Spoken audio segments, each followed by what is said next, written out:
the scholar here. You can't see the gentleman because he's actually holding the camera.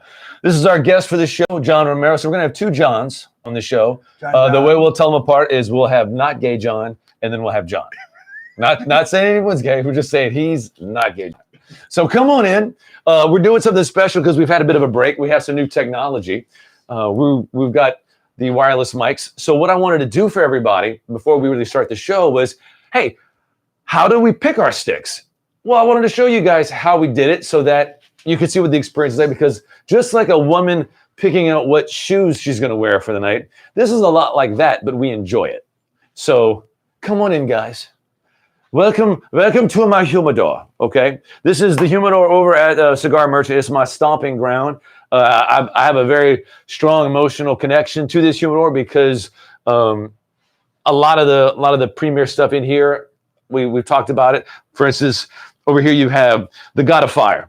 God of Fire is an amazing cigar. It took them months to get the account lined up, but that's what a year of nagging to Spencer will do, is it'll get you good stuff. So I want to kind of show, how do we pick out a stick? Well, the first thing when you're picking out a cigar is you think, what kind of experience do you want to have? So, John, tell us, what are you in the mood for with today's cigar? I'm a full body guy, strong full body. So something different flavors. Let's say a little spicy, a little nutty. A little spicy, a little nutty, and but still full. Still full. Still full. Okay. Well, let's see. So, by the way, guys, it smells really good in here. It smells amazing. So you have the Drew Estate sticks, good stuff. You got your Undercrown that's very full, but I like to go off the beaten path a little bit. So you want something different, a little bit different. Okay. Well, I'm a normal. Let's see.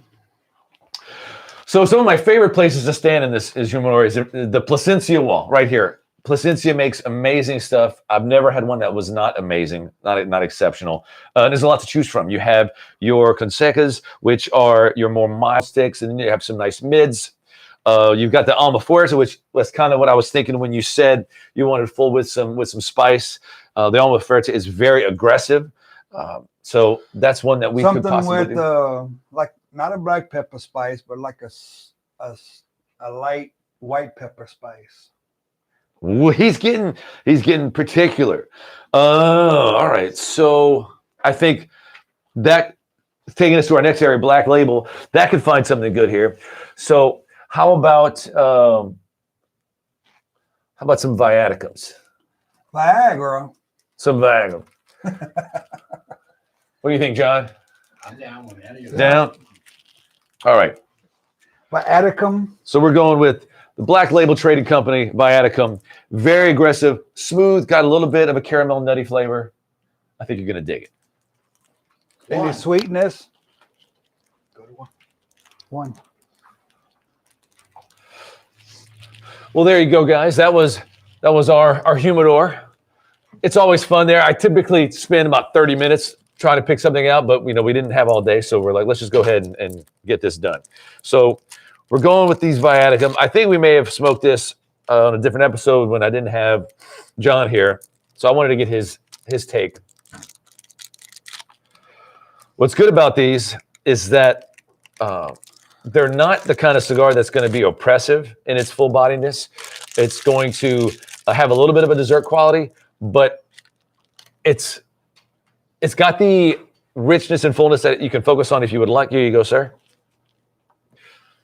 But it's also got some really nice smoothness. Smells good. We smell it. I believe this is a box press. The shape would kind of suggest that. But that tells you a couple things off the bat. It's going to have an amazing draw, and the construction is going to be excellent. Yeah, it smells really good. So now that we have our sticks, what are we drinking, John? We are drinking a 2-year age in a 5-gallon barrel, like this one, of rye. It's double oak. I transferred it from one barrel to another fresh barrel after a year. And it is 100 proof. So the bottle says 90, but this is the only label I could find. I can't find my new label. So it's 100 proof. It's smooth. And here is a fresh 100 proof Cajun whiskey rye. Well, I'm excited. let's get this bad boy opened up here. Why don't you do the honors for us? And while everybody's getting their stuff cut up, let me take this moment to thank everybody for tuning in. It's been way too long. We're excited to be back. I know that I had COVID. I think John had COVID. Everybody had COVID. Now we're kind of over it, right? And had to go through that like week, 10-day period where cigars didn't taste quite right. So I was a little bit freaked out, but we're all good now. That was a big relief. And if you haven't already, please take the moment to subscribe to the channel, hit the bell for notifications. That way you can get updates when we go live. Most of our shows are live. We'll do a nub every now and again, but it helps feed the algorithm, promote the channel. All right, give us a pour here. Give me your How glass. much y'all want? Good little two. Then we got to thank, of course, the Cigar Merchant for hosting us. It's a great place. They've done a little bit of an interior redecoration. It's very nice. Always getting new stuff in, and a fun place to hang out. And then, of course, we have our friends up in Canada, the Not Gentlemanly Cigar Smokers Club online magazine. Link is in the description. Go check it out. Top-notch articles, good content, good photos, recipes, girls, whiskey pairings, girls. Culture criticism, girls. I mean, it's just a lot of diverse things in girls. People like that. So It's better than guys. go check that out. I think I got most of the housekeeping out of the way. John, have I left anything out? No, that sounds All right. about right to me. Oh man, this just smells delicious. Also, I'm not gonna lie, I wanted to pick something that I thought would pair very well with the rye whiskey, and I think that the That's why I said not too spicy, because you're gonna have the spice with the rye. So it sometimes can be. I find a sweeter cigar with rye. It's to me, it's kind of like my thing, because you get sweet because you already got the spice with the rye. So if you get a spicy cigar, that's good. Sometimes it's kind of like, man, this is just a little too overbearing. It's kind of like having, like if I'm drinking bourbon, sweet, then I want a spicy cigar. You know? Yeah. Some people don't look at it that way because bourbon is sweet. So, well, there's like the color wheel. There's two ways of pairing colors. You can go opposite, correct, or you can try to stay right next to it. And you're right, bourbon has a sweetness to it. The rye has a bit more of a spicy note to it. But to be honest, I like sweet cigars with bourbon. You know, a Cuban cigar goes great with bourbon. oh, I mean, you know, what doesn't? Well, it depends on what Cuban you're smoking. I'm partial Cohiba. See, I'm a.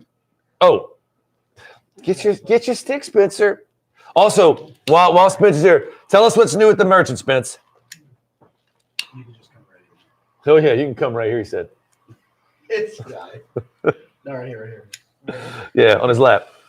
Let's see which game. Hey guys, this is Spencer. I'm with Cigar Merchant. Glad to have y'all here again. Thank y'all for coming. So as for what's new, well, first of all, we got the new about a couple weeks ago. We got the new Black Label Intergalactic in. Also, I have the we got some new Calibri V cutters in. You know those little deep V cuts. Honestly, best cutter in the shop. We use one of those as our shop cutter. Highly recommend them. And then also two coming in probably about a month or so. We had the Placencia Year of the Tiger. Now the only issue is that we're only getting 8 sticks in. 8 cigars? Yes. Wow. What is that gonna do for the community here? At $40 a piece? Yes. I'll have one. He's like they want to start fights. You know? Let me reserve my. It's gonna be like a $40 Walmart cigar. on a Black I'll put my Friday. money down today. Golly. Well, of course, Yeah. I want one. And There's 2 sold. what else? You just can't sell one to Chris. Yeah, Chris I'll do my best. Hargraves and that one. He's kind of intimidating guy. Just tell them somebody bought the whole box. But what if he sends his wife after me? Then Are you afraid of Angelique? Yeah, I think She's everyone's scary, afraid. isn't She is pretty scary. Okay, now that I got you on the spot, Spence, who are you more afraid of, Angelique or Lindsay? What happened was. Well, you know, Lindsay's never given me a reason to fear. Oh, oh, she will. Too late now, buddy. Yeah, I mean, she doesn't seem to have as much of a she doesn't seem to have as much of a problem with me getting you to buy cigars. While on the other hand, I think Angelique's a little fed up with me taking away Chris's money. Yeah. Well So- said, Spence. Well said. That kind of sounds like my wife. That's funny. Kind of like, okay, here's your allowance. Don't spend a dime more. And you know, I'm a man. Give me an extra cigar, and come home and it's like $5 over, and your wife is like, all right, so that $5 is coming off your next week's cigar allowance. And it's like, fuck, I thought I was getting over her. And so I'm like, Jeez. I'm like, You sleep on the couch tonight. no, don't go that far. She just cigar allowance. Cigars can get expensive, and They can. We all do. Thank and- you, Spencer. Thank you, Spence. for me, I like you buy expensive stuff, you get less. So it's like if you're Yeah. smoking a lot, I'm just gonna buy some $9-10 sticks. Yeah, you have to. Yeah. You have to. You know, Lindsay tries to do that same stuff where if I buy a box of something over here, but we're going on a little cigar journey in a couple of weeks, she's just like, okay, well, you're taking that much money out of your budget for cigars. And it's always just like, I get the logic behind it, but at the same time, it's all like, but I don't want to. I want this. I want to You know, buy. but luckily she always wins because she likes cigars just as much as I do. So like she's just like, well, I don't want to punish myself. But you for know, me, so- I'm a big money. I like to spend money. Like if I have it, I'm spending it. And my wife's like the Jew, so she's a penny pincher. So if it wouldn't be for her, I'd probably be broke. Which is a good balance. Dude, that's an amazing balance. Like, I have to be them. I have to be all that in just one Correct. person. Yeah. So I can't splurge. All right, John, give us your opening thoughts on the cigar and the pairing. First off, well done. Wow. Good. Wow. It is very good. It's good for 100 proof. Like when I first took it out the barrel, I was like, so I usually don't do 90. I usually temper it down to 80, 90 proof. And nowadays, everybody wants 100 plus. And in my aging, I don't age for 6 to 10 years. So it's hard to get a good high whiskey like that without the heavy bite. So, and it has a little bite, but it's not like, man, it's unbearable. You know, if you like a heavy bited, I do like more lighter. bite. If I had to pick my sweet spot for a whiskey, I'd want to go between 100 and 120 proof. Well, and that's the thing nowadays. Like men, a lot of women too. My wife loves high proof whiskey. Are getting into that 100, 110, 100. They want that bite on the back end. They want the flavor on the front and that bite on the back end. And it's like, I don't know. I've always been a Scotch drinker, so Scotch is just different. It's like smooth all the way through. You're used to 80, 90 proof. But yeah, this came out really good. I was surprised with it. I'm not a rye guy. I just did it, you know. Hey guys, want a rye? So what do you think of the stick? So, I've had this before. I think you recommended me this, and I was like, I gotta have it. It's one of those nights. But Black Label to me is like crappy label, amazing cigar. You know what I mean? Yeah. And that's with all their cigars. I have not had a bad one yet. I don't know. I'm kind of digging the label. I mean, I'm into skulls and stuff, so I'm digging This actually is not bad. The Last Rites one, Yeah. that's a little hokey. Yeah, it's like, who in the hell is thinking of these? You know, sometimes, but The intergalactic band's cool though. That was kind of neat. That's got a whole Beastie Boys vibe going to it. Some like little stars and all that on it. Yeah. But I love their stuff, and it's amazing traveling the country, seeing what areas are big Black Label fans. Like Texas, no, not at all. couldn't really find Black Label anywhere in some Texas. parts, northern Texas, Dallas, Yeah. Midland, those areas is. I don't know if they just push it heavy there or if it's what it is. But Austin, have you been to Austin? Yeah. To me, Austin, I find a lot of Black Label. But Dallas area, Fort Worth. Where were you going where were you going in Austin to pick up cigars? Oh damn! You went to the Havana House? No. You can get Black Label from Smokers Abbey in Cedar Park, and also from Yes, that's it. Zodix and Georgetown. But when I was in it's- Tennessee, Black Label was everywhere. It's awesome. Well, and that's the thing. It's like, do their reps not venture off that way south, or are they not into that yet? You know, because Yeah, it's weird. A lot of shops are into boutique stuff. So what I love about this is the first third, it has like a slightly overcooked gingerbread quality. And it's like a savory I mean, bread. the draw is phenomenal. The draw, yeah, I mean, I could tell by the feel, it was like this is going to be an amazing draw. It's soft, but it's firm. If that goes together. Oh, and the retrohale, it's like definitely there's a deep chocolate that goes. I'm just in the beginning, so I really hadn't got any. That's the first thing I was going to say. It's like a real dark chocolate. Yeah, real dark. Real dark chocolate. Yeah, like real. Real dark chocolate. I had y'all a little further than me, so I hadn't got that yet. But it's smooth. Like I said, I love the construction of it. Mm-hmm. Because I'm not like a super sharp. I call it a tight box press, like type of guy, like loose box press. Even like Padron stuff, it's like I like a round cigar. Like give me a round cigar. My lips just don't fit right on some of these box press I agree. cigars. Do you like a hand rolled cigar? Yes. Yeah. Yeah. That makes sense. And it's kind of like I feel like I don't know. It's weird. So I don't buy many box press, but this is good. Is this in the space you were? Yeah. Like I said, I'm just getting into it, so it'll probably take me another half inch to where it's like, all right, this is getting flavorful. I mean, it's good draw. So it's right now, it's kind of like, okay, let's try to figure out, because I got the whiskey going, so I know I'm trying to diffuse the whiskey flavor from it. The rye really brings out the like the cookie flavor of the stick. Yeah, like the sweeter part. Really, yeah. Because like without the chaser, then it's like the dark chocolate that almost goes more towards the bitter side. Yeah, I'm about to say I get a bitter flavor. I'm not.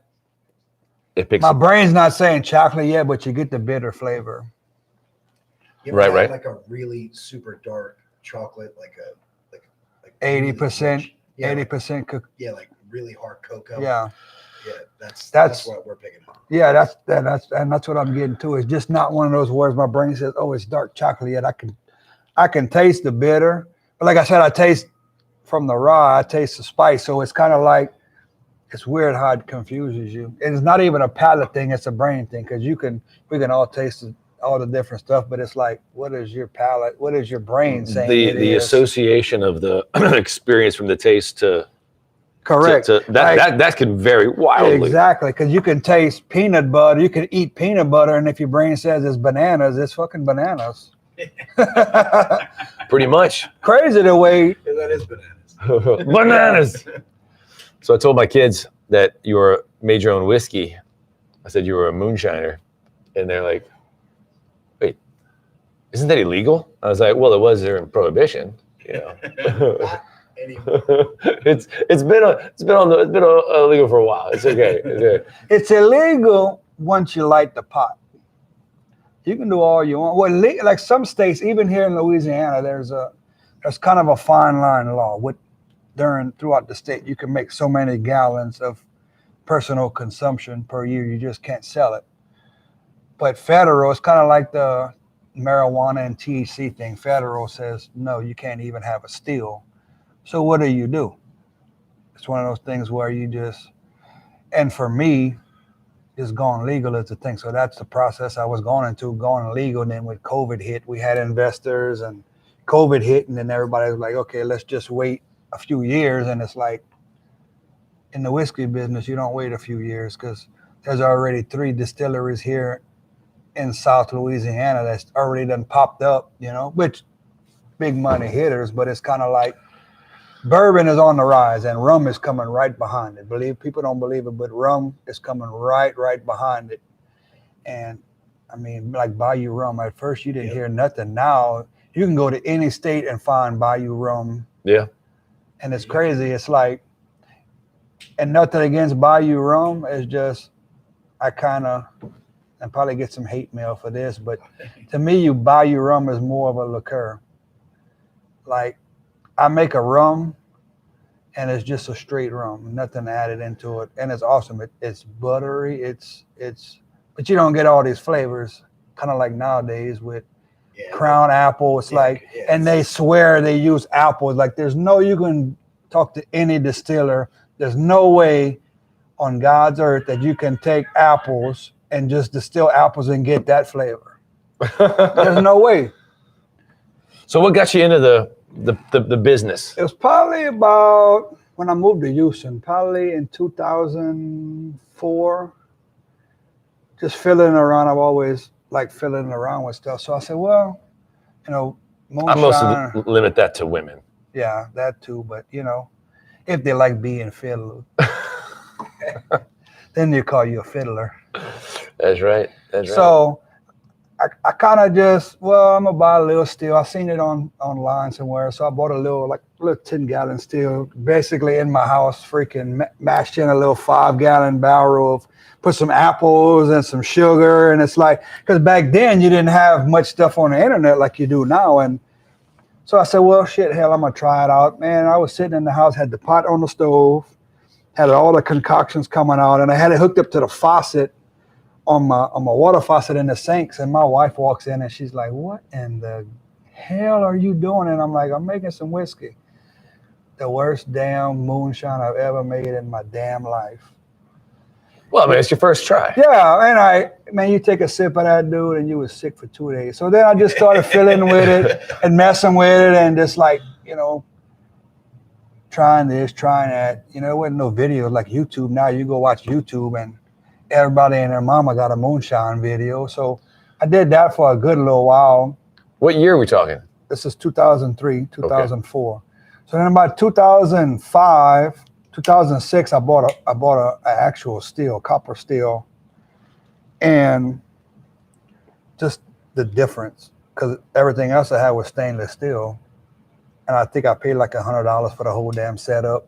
I mean, it was 10 gallons. 10 gallons, you get maybe, if lucky, a half a gallon of alcohol out of it.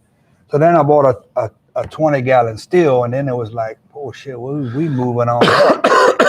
And then started doing moonshine. People loved it. And then I'm like, and at that time I was into Scotch. The company I was working for, my boss was from Scotland, so he got me into Scotch. So I'm like, man, I'm gonna try to do some whiskey. So then I did like a hybrid corn moonshine, and I aged it in a small barrel. And I was like, damn, that came out pretty good. So then I kept going and trying different stuff. And then I got into the single malt.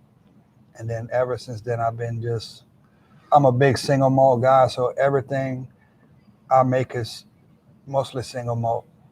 So what would you credit, I guess, for that one thing that set you apart from someone who didn't know what he was doing to someone who was like, this is good shit, come drink it?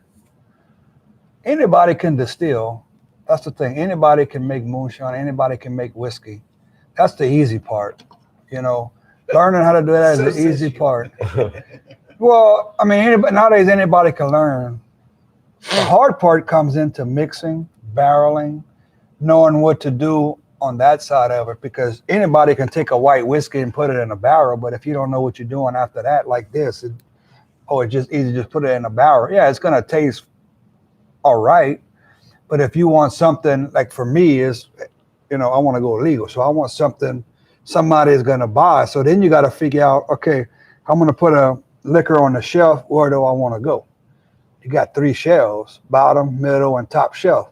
So do you want a $17 bottle of whiskey? You want a $30 bottle of whiskey? Or you want a 60 to 90 plus bottle of whiskey? So that's where you got to separate yourself.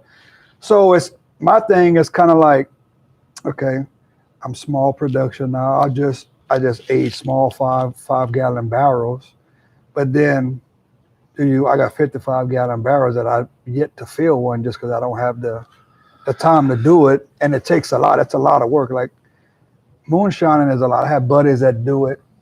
They'll spend $2,000-$3,000 on a setup, do it 2 or 3 times, and be like, man, this is too much dang work for this little bit of alcohol. And it's like, okay, then they'll get online and sell them for $1,000 for the whole setup. Like, dude, what are you doing? Like, it's not as easy as people think it is. I mean, it's easy, but it's not. People think it's a lot of hard work. People think, oh, I just mix this, and this. You start carrying 50-pound totes of sugar and corn, and it gets stressful. And there's a lot of stuff that goes in between, knowing what to do, and because otherwise you'll never make alcohol.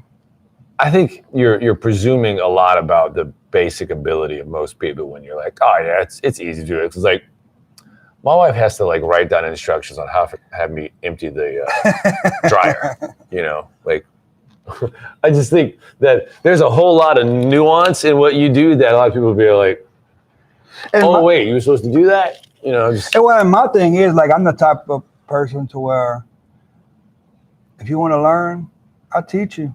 Hey, we can get together and make whatever you want. A lot of people won't do that. Well, I'm not taking you in my backwoods, or I'm not taking you in my shed. I don't want you to know how I do things. And it's like everybody makes whiskey different. And that's what sets apart all these big companies.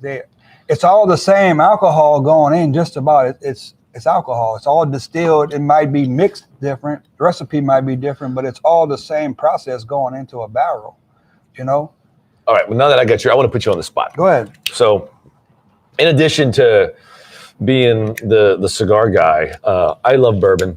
And one of my best friends is a bourbon collector. I'm learning a lot from him. I love going to like boutique style liquor stores and just seeing what kind of stuff. So I want to know some of your opinions on the commercially available bourbons, just so that I could see, where your line of snobbery is. Yeah. All right. So I will tell you a bourbon, and you can rate it on a scale of 1 to 10. Okay. So we'll start simple. Maker's Mark. Maker's Mark, good old fashioned. Probably some of the best old fashioned whiskey for me. Flavorful, and that's just a regular Maker's Mark. Red. What are we talking? $27 a bottle. Yeah, 24. And that's about. And you got to remember too. I might be getting off course a little bit. You got to remember too, like that's kind of like their bottom of the barrel. Oh, sure. Oh, I'm aware of all day, every day. So I kind of consider that like your top shelf. And don't get me wrong, I'm going to have a bottom shelf bourbon too, because you got people that can't afford a $60, $35, $90 a bottle of. So you got to, it's kind of like the cigar market. You got to make something for everybody. Otherwise, it's kind of, and so Maker's Mark, it's good. If I buy Maker's Mark, it's for old fashions. Okay. So give me a number, 1 to 10. I actually have a whole barrel being aged for me right now through Maker's Mark. Yeah. A good 7. A good 7. A 7, okay. Good. A 7, between a 7 and an 8. That's pretty good. Okay. What about like Woodford Reserve? Woodford Reserve Double Oak is my favorite bourbon. If you come to my house and we have a drink, it's going to be Woodford Reserve, and I have my own reserve, but it's going to be Woodford Reserve Double Oak. That was actually my favorite bourbon for a long while. It's still one of my favorites. It doesn't matter what you do, and it's $50, $51, $55 yeah. That to me, that is a $60, $70 bottle of whiskey all day long. I would pay it. Have you had the Woodford Master Select, where it's like they're once a year? Not yet. It's awesome. It's Because awesome. for me, like when I go into a liquor store, I'm going for Woodford Reserve Double Oak. And it's a shame because I don't give anything a chance, but my palate is stuck on that. And that's why a lot of my stuff you see is Double Oak, because I just love that Double Oak flavor. I don't know what they do with theirs. It's their own secret, however they do it. But I tell you what, that is, to me, that is the smoothest bourbon. I would drink that and nothing to Blanton's, I would drink that over a Blanton's. Wow. All day I haven't long. had a Blanton's in a long I haven't had either, but that's just my, And that just goes to show you what kind of bourbon drinker I am. I'm not really a high-end bourbon if it's there. Like one of the guys about 2 weeks ago had a birthday bourbon, and it's like, yeah, it's good, but I'm not paying $1,500 a bottle for it. Yeah, I'm at the point where in my collection, I'll spend $100 on a bottle of bourbon. Barrel has a number of lines that come out that are outstanding, and they're about $100 a bottle. But once you start going 1,000 plus, I can't. Well, the thing about it is crazy. Like when you walk into it's like walking into the humidor. When you're walking into there, you know what your palate wants. You know what you want. So you're basically trying to find something that you want. So if you don't find anything, you're going to go to your everyday cigar. And that's why you said it takes you 30 minutes to go find a cigar, because you're trying to find something that's what you want, but different that you hadn't smoked. And to me, it's the same thing with bourbon. Like when I go into Marcello's or whoever, any kind of bourbon shop, it's like, okay, I'm looking for this flavor.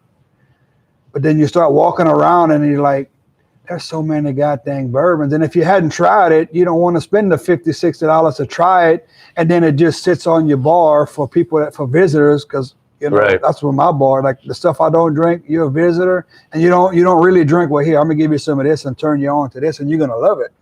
I'm the same way. I've got a tier in my house of like, I have this bourbon. It's called light whiskey, and I'd never heard of it before, but Lindsay got it for me for my birthday, and it's arguably the most expensive bottle of bourbon that I've got. But like, I don't just share it with people because number one, it's 152 proof. Yeah. And but there's some stuff out there, dude. You can drink it. I had some not long ago, 120 proof, and I guarantee you, it was lighter than this. It was not. I mean, you can taste the alcohol in it. Don't get me wrong; it's got a small bite, but it's like you would never guess 150 proof. You got to remember they aged those 12, 15 years. You don't know it, but they do, and that's why you paid $1,100, because you age, and you got to remember too, they might start with 500 barrels, and when they're done, they might have 50 barrels left, because they keep, they take them and they keep, after 6-7 years, like this one is 2 years old and half the barrel is gone. Is that the angel share? Yeah. So, because your barrels breathe, and that's a whole nother, that could be a 2-day conversation there. So are you looking to like make an actual business out of this? Yeah. We had, like I said, I had some investors, and I still have a building, and, whiskey business is not cheap. So we had raised probably around $200,000. And then that's when COVID hit. And we were still going after it, but then it got hard to get licensing. All these places are closed. So then investors, they're not scared. They just like, hey, let's wait.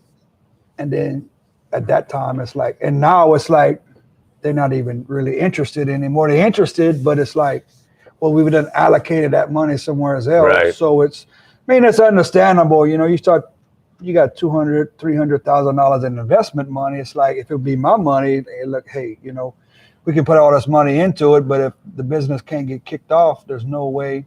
And whiskey is, you're not going to you got to remember, 2 years, a minimum of 2 years for a bourbon to crack open a barrel legally. That's the legality of it.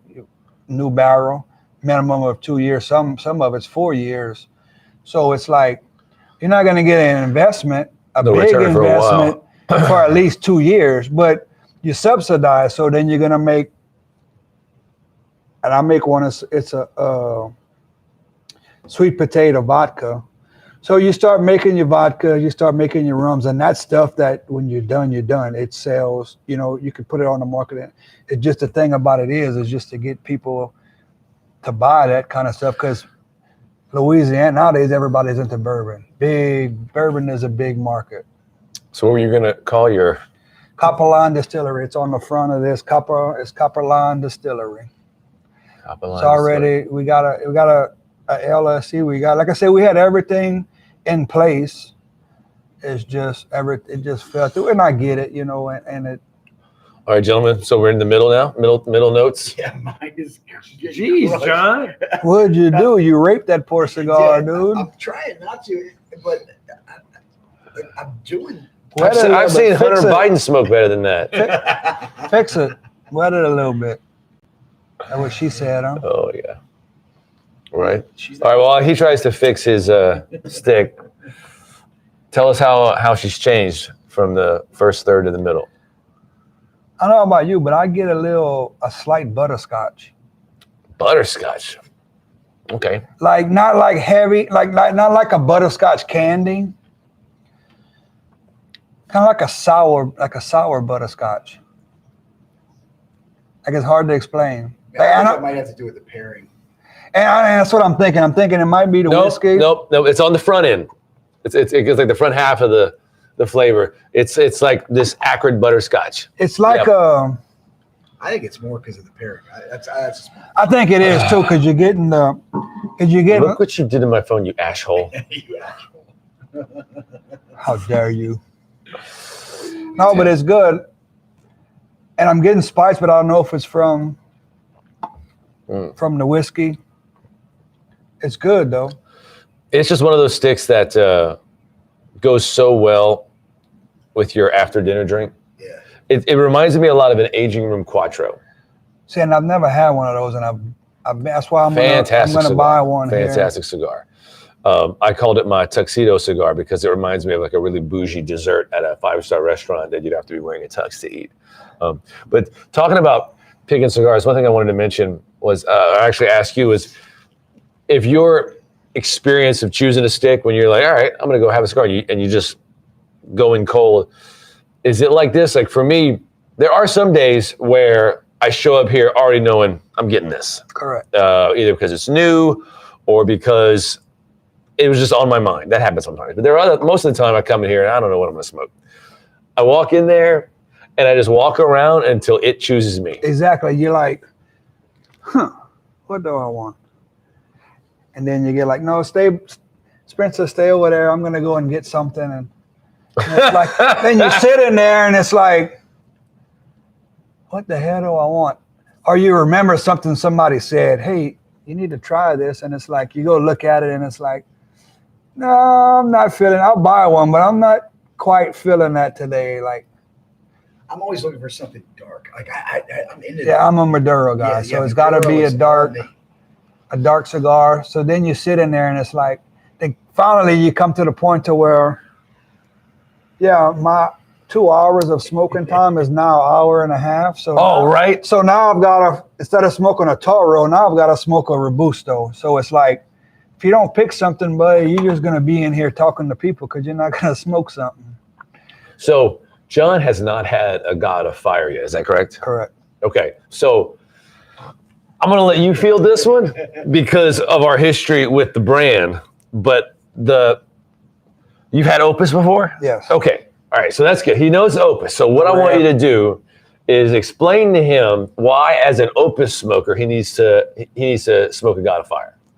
Well, first, I mean, it's going to be richer. It's going to have more. So the back end of the cigar, when it from your first, middle, third, it's going to take you on a journey more on its color notes. Now, is it a full body?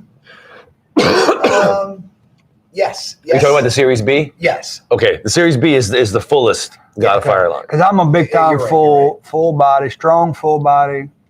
This one's going to take you on a ride. This one, I mean, literally, you're going to go like, oh, you're going to think, oh, it doesn't have any more. And then you're going to hit the back and you're going to be like, oh my God, it does. It's going to keep going. And it keeps smacking you with flavor. You know what I mean? So for me, the history on it, and then also just the flavor notes are everything that I like in a cigar. You know, and I like a symphony. I don't like a 2-note thing where I'm just like, I know what I'm getting. Correct. I don't want that. Correct. I want a symphony.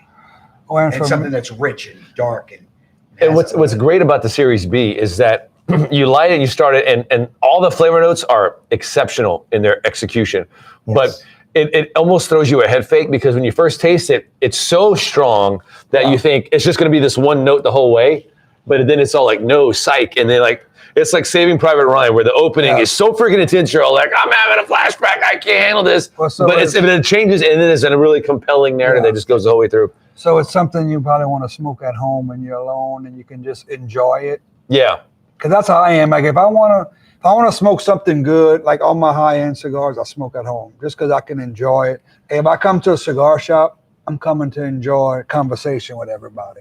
So I just buy just whatever gets me by for the next 2 hours of conversation. No. My everyday Undercrown. So, but like if I want to get into something real, I can sit at home, have nobody. I sit in my garage. And that's probably like the bad thing for me, like, because I sit outside. And it's kind of like, it's different smoking outside than smoking inside. Like I feel, and it might just be me, but I feel like a cigar changes a lot smoking outside compared to like sitting in the back smoking in here by I don't know if it's just a humidity thing or if how it opens the tobacco up or not. I don't know. I've never thought about that. I mean, there's always the ambient flavors inside a cigar shop, which may have something to do with it. But I can tell you that my preference, if you're going to ask me like, what is your perfect conditions for smoking a cigar? I would say it's with a sky like we got right now, crystal clear, blue sky, definitely. 70-degree weather, with a fine espresso in the morning. That's my favorite because it's just. I'm with you on that. All your senses are just in delight because it's beautiful. There's birds chirping, and you've got this rich cigar. You got the rich coffee. Everything plays together, and you're just like in this cocoon of bliss. And then your kids come out, and you're like, I hate my life. Yeah. Well, you don't want to drink nothing fruit. To me, like I don't like drinking anything fruity, smoking cigars, because to me, the cigar just takes on like it just overpowers the flavor of any cigar. Like I don't drink coffee. My wife does. We have I have my alcohol bar full of exotic stuff. She's got her own coffee bar full of all exotic. She's a big tea drinker, and I'm like, how can you drink? Like I don't even know what she calls it. She's got. Man, it's not even like tea bags, dude. Like she takes a little. I call her the witch doctor. She just takes a little bit of this stuff, and she got this little. She calls it coffee. No, it's tea. It's hot tea. So she opens this little basket looking thing, puts it all in there, all perfect and pretty, and then and I'm like, take a sip out of it, and I'm like, I got cigars that look and taste way better, and I'm like, try one of my cigars, and she's like, no. You know what you should do to get back at her? So, in the fall, when it rains a lot, go outside and look for a leafy puddle and just take a glass and dip it in there and be like, hey, I made you some tea. But she's a connoisseur, like a tea connoisseur, like, and now she's into this Mongrelier tea stuff, which is, the Cajun.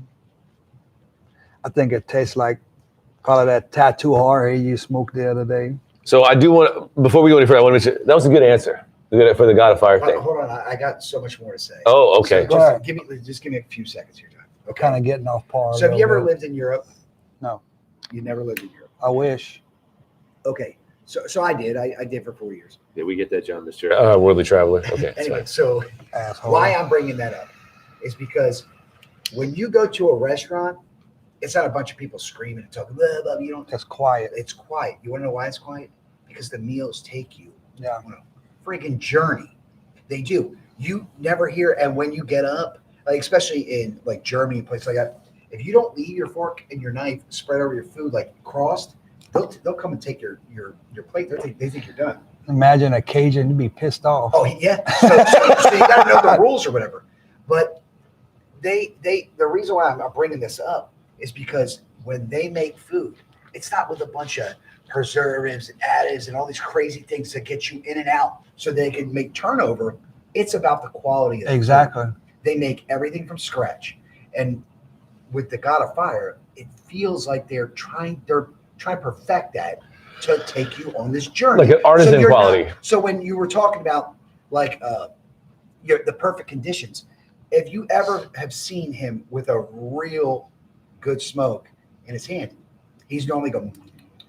He makes these little noises, but he's ingested into the experience of that cigar. Not many cigars can do that. No. You know what I'm saying? And not to cut you off, but in that instance, him doing it, that's how you tasting. That's how we do with whiskey tasting. It's like you open the airways on your tongue where you can experience all the different, because every part of your tongue has a different. And same thing, we've done all these crazy things where you go in Houston, you can taste a different coffee, and the guy's like, and I'm looking at my wife like, what in the hell is this guy doing? He's like, he's a coffee taster. And I'm like, how is that not burning the hell out of his tongue? Like my tongue would be so scorched, I wouldn't be able to taste anything. But it's, going back to the cigar, it's just how you flavorize it and you get. I got a question.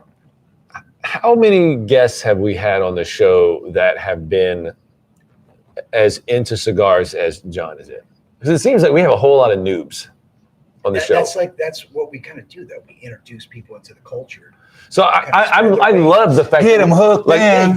Like we have somebody, like we had Ethan on, we had Spencer on, so we've had some serious cigar guys. We had Chris Hargrave on, but almost every time we're showing you something new. We're trying to bring you in, but we got a guy who's like already. Well, I mean, I met John through cigar groups a while back, and so I want to take advantage of the opportunity to have someone else share good information. So I want you to tell me a cigar that you had that was one of those Simon Cowell audition moments where you're like, I'm going to remember this moment for the rest of my life, something like that. Probably wasn't recently, probably in 98, 99, and I'm not a Davidoff fan, by far a Davidoff fan. None taken. They make good sticks. It's just I'm not a mild cigar guy. Yeah, I hear you. So Las Vegas. I am 100% on your side with that. Las Vegas. It was a hand rolled at the Davidoff shop. This is in the 90s. And 98, 99, I want to say. And the guy rolled it right there. And at that time, I didn't know who the hell Davidoff. I smoked Cubans. I didn't know who the hell Davidoff was. What the hell? So he's rolling them, and I sat down. I don't know if they still do it, but they would come and give you the whole tour. They'd light it for you, and the whole They still do it. brand. So that was the biggest experience. But then you smoke this cigar, and it's like every time I think of a Davidoff, it brings me back to that. And remember, I told you how I had some roll. That was their big roller was there for that, some kind of event. I don't remember. It's so long ago. But I had like 10 of them. And if I would have saved those cigars back in those days, because they was hand rolled out of the shop. Back then, you don't know what you got. But they end up getting thrown away, dried out. We threw them away. But now, so then I chased Davidoff for that same, and that's probably my biggest thing about Davidoff, because now back then I smoke a lot of mild stuff. Now I like strong. And now I just feel like I still remember that flavor. So I chased Davidoff for that. And you'll probably never get that Davidoff flavor again, just because this experience I had. So that would probably be my only experience where I remembered that exact cigar, because the fact that you had to throw those cigars away, it makes it a real tragic story. Kind of like the one that got away. Well, it was true love, and then let me ask you a quick question. So you threw them away because they split? After a while, I in 2006, I quit smoking cigarettes, quit smoking cigars, and so it just sat in the humidor. So everything I had a lot. Back then, I smoked a lot of Cubans. That's when Cubans were readily available. You go to Houston and get whatever the hell you wanted for easy. So it just, I just basically forgot about it. So then, I still have the humidor, just threw everything out. And it's like, if I would have kept those cigars up, I don't know what they would have tasted like, because they'd have probably been 30-year age now, but they probably wouldn't have been, worth smoking, which I don't know. Wow. But to know that back then that was their top roller that was there for an event rolling cigars. Wait, that was what's the guy's name? The guy who just left Davidoff. Correct. Yes, I can't remember his name. Enzio or something like that. Because when they do events, he would come and hand roll them, no labels. That's no crazy, dude. You just you tell them however many you want. You didn't even know what you had. I didn't. We just because the cigar probably would have been like so good right Oh now. my It would have been God. freakishly Well, good. and I get Wow. chills thinking about it because back then, when you were a Cuban cigar smoker, like New World, and they didn't have all these New World cigars like we do nowadays. It's just another cigar. Like, hey, and I was just in Vegas, just to be in Vegas, just so happened to go to a cigar shop. Not even really, I didn't even know who Davidoff was back in the day. Like, Wow. I know of Davidoff, but I didn't know exactly, So it was one of those things where just a cigar. And they, like I said, they sat in my humidor, and I would smoke one every now and then. But 7 of them got trash, and it's like, man, you know what? Now, when I moved back to Louisiana 3-4 years ago, then I started, because I didn't want to start smoking because it took me so damn long to quit smoking cigarettes. And then my buddy at Rustic Renegade, Caleb, was like, dude, cigars are different. Like, you don't get addicted to cigars. I said, yeah, that's not the point. My fear is leading back to tobacco. And he's like, but you got to think of it in a different perspective. You smoke a cigar to relax. You're not smoking a cigar. You can smoke a cigarette and smoke a whole damn pack, and then you need another one. You can smoke a cigar and go 2 or 3 weeks without ever wanting to smoke another cigar. So then he started telling me his story of how he got started in the military in cigars. And he's like, think of it that way. Don't think it of a habit. So it's... I don't see it as a habit. I see it... I actually... For me, I spread mine out so I look forward to them. Exactly. I don't sit there and go like, I got 100 in my humidor. I'm good. I'll smoke them anytime I want to.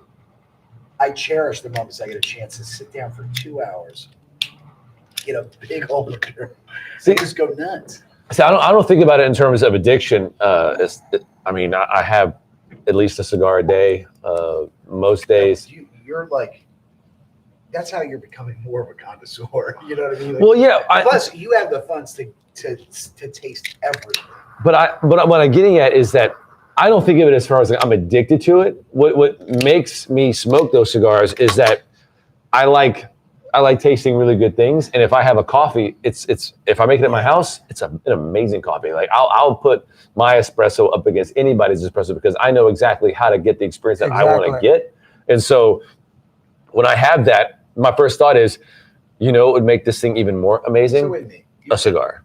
You're telling me that you're the barista. You're in there doing all your stuff. Like, really? I do that, yeah. I got my little Keurig. Oh man! But he's chasing flavors. I'm chasing flavors in a bunch of different ways. Like in the morning, he's chasing flavors with coffee. Yeah. So I don't know what you drink in the evenings, but usually at night. So when you get home, you're having a glass of whiskey. So then you're chasing another flavor with a glass of whiskey. So he could probably smoke the same cigar in the morning with his coffee, and then smoke it again, the same cigar. But it's a different experience. And you're going to get a different experience. That's right. Because like I was talking about earlier, is it the ambience? Is it your surroundings? There's so much that goes into that experience. Is it a smell? Because if you can have somebody come through with a cologne on or a perfume and you get that smell and your brain is triggered, so then you might get like a dog. They can smell it and tell you everything that's in there. So you might smoke a cigar, get that smell, and that smell might trigger something off and from this cigar that your brain say, man, is this in there or is it fooling you? I used to have my buddy in college. He had a statement. He was a pothead, and nothing wrong with potheads. I'm not passing judgment. I'm just setting the stage for the stories. He was an enthusiast, and I asked him, why do you smoke every day? Because he smoked every day, and he said, well, anything in life that you can do is just more fun if you're stoned. Well, yeah. So why wouldn't you just be stoned all the time? And I was like, well, that's an interesting way to put it, but to take that logic and apply it to my life now, it's like, the friends that I see, I don't see them unless we smoke a cigar. I've got a whole network of people that I hang out with, and every single one of them, when we get together, part of it is where we're smoking a cigar, because it makes the experience more fun. Because not only are we hanging out, but we're sharing a cigar experience, and we talk about that. Yeah, Me and my wife, same culture thing. Again, that's another reason why we have so many noobs on here, because we're introducing them into this culture that's not about like smoking cigarettes or anything like that. It's about the experience of that cigar, the flavor notes, and then the camaraderie that's in this culture. Well, and then when you sit down with a group smoking, you just leave. To me, like I leave all my worries behind. I leave my troubles. I could smoke with my worst enemy and sit down and have the best cigar, the best conversation, because I'm not there to antagonize them. I'm there to enjoy a cigar with them and make new memories. And that, for me, that's what I love about cigars, because you can take any crowd. You've got different crowds, and this is the one experience where you're going to get everybody. And when it comes down to sitting down with a cigar, everybody gets along, unless you had too much whiskey. Everybody gets along. Everybody just enjoy it.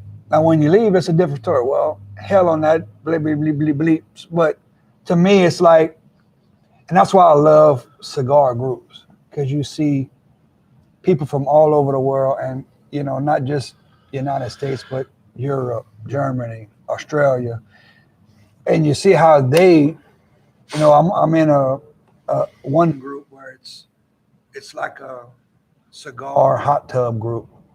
So, and everybody's always smoking in the snow, and it's like, dude, I never thought about that. I wish I was smoking when I was in North Dakota, because I would love to just sit down on my back patio watching 6 foot of snow fall, just freezing your butt off, enjoying a cigar. So you have that experience. We did that. We went to vacation in Tennessee over Christmas, and we had a hot tub, and it was freaking cold, but we would go and get in the hot tub with a cigar.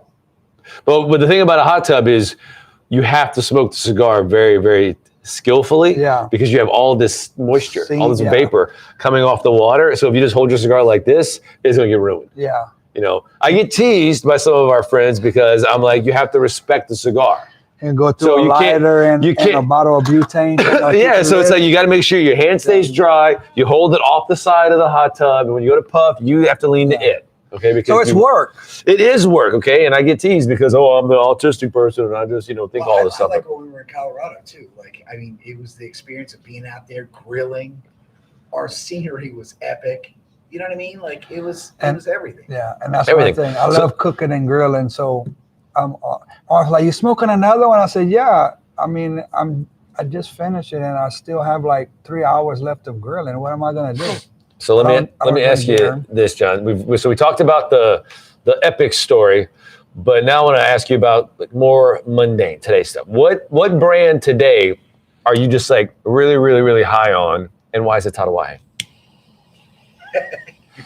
Well, what happened was I'm an Undercrown guy. I've fallen in love with Undercrown. I love the flavor. When I go to that cigar, I know what it's going to give me.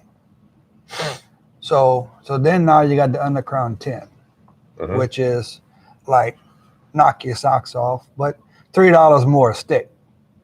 So it's kind of like, do you pay the $3 extra? And it's just my complaint for it, or do you keep smoking Undercrowns? And it's like, I don't know, Undercrowns just. I mean, I prefer the 10 to the regular Undercrown. I do too, but it's stronger. Like I can wake up in the morning. I think it's just smoother. It is. It's smoother, stronger. To me, it's a little bit more peppery. And when I say strong, I mean like you take a puff of it and you almost have to go get something to drink because it just lingers. Speaking of, top us off, good sir. Let me be your bartender. I can't say I'm surprised at your answer. I mean, I know how much you like Underground. And everybody clowns me. That's good. It's like, you want some more, John? Yes, please. Everybody's like, why don't you give everything else a try? It's like, because for me, it's like, what if I try this, then I don't like it, and then you just don't buy it again, but then I don't, I live on a budget, so it's like, if you don't like it, so then you just wasted $10 to $12 on a stick. But I do give stuff a try, but my everyday smoke, like if you come to my house, my humidor is stocked with Undercrown and Undercrown 10 right now. And it's all different sizes because every size gives you a different experience. All right, I'm gonna pose the question to the other John. I know that when we started smoking together, you were a super big fan of acid. You heard it. We had to go there. I literally had one for all of 10 seconds, and I was like, "This is bullshit." I was like, "I don't want this." No, okay, all right. I'll be serious. I'll be serious. So one of the first cigars that I saw you develop a deep emotional connection to, besides "Got a Fire," was the 601. I still have it. I still because it's a budget smoke. Man. It's a budget. Okay. It's an everyday. Well, I know. If you can afford, not to cut you off, but if you can afford a $15 to $17 stick every day, what would you smoke? Well, I mean, well, I'll answer the question after he's done. I would.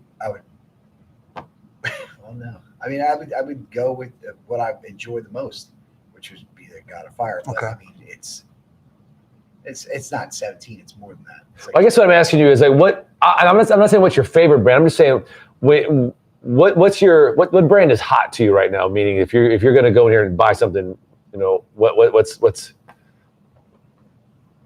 man. Wow. Okay. I know my answer on that one. No, I mean that's a lot because I mean there's the 50th. I mean, like there's so many great cigars. That No you can- price range? Yeah, no price range. Like, where are you going? Or budget smoke? Well, like the way he answered it was kind of what I was getting at, was that he wasn't spiking of like all-time grades. He's just saying, you know, the cigar that like just most excited just for everyday consumption, Underground. Well, then that okay. So then I'd have to say the 601. If I every day, yeah, I'm going at it Okay. every day. Yeah. See, I've been on the LFD double Hero lately. Cool. No, that's a beast of a stick. The 654. Damn. And it's been hard to get. So for a while you couldn't get it in. That's another thing too. We keep getting put in this position where we fall in love with something and then they run out because Exactly. it was limited. Like, what the? Don't make it something so amazing and go like, yeah, it's limited. Well, not You had any even. of those Series B yet? No, Well, not even. I'm telling you, it's like my yay. Well, not even limited. Just from the pandemic, it's like Where they so have you to. force. And it's gonna get worse. It's a shorter, so you force gonna to get worse smoke because of the shutters. something like smoke something you'd never smoked in your life, like Nesta Miranda, the collector series. Like Yep. if somebody would have never said, "Hey, I'll give you one to try this cigar," because I'm not a Connecticut guy at all.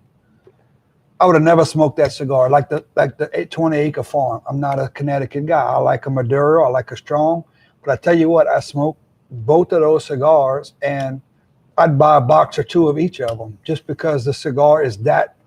Even though it's not the full body I'm looking for, it had the flavor I'm looking for. Like I was amazed and wowed at like Spencer's like, try this, dude. Okay, I'll try it. If I like it, I'll come back and buy that one you gave me, and I'm gonna buy another one just because that's the type of guy I am. So it's like sitting at home, I'm like, that son of a gun, because this cigar was amazing, and that's why you've got people at cigar shops that their job is not just to sell you a cigar, is to get you to try something to me you never tried in your life, because they know what's in there and they know what's, you know, even though he knows what I like to smoke, hey, try this. Same thing with your tattoo, Ari. Hey, try this tattoo. It's awesome. But like I said, I've been into double Hero. Like I've had the Digger, so I know LFD is good and strong. It's just finding that line in the brand. What do you think of that?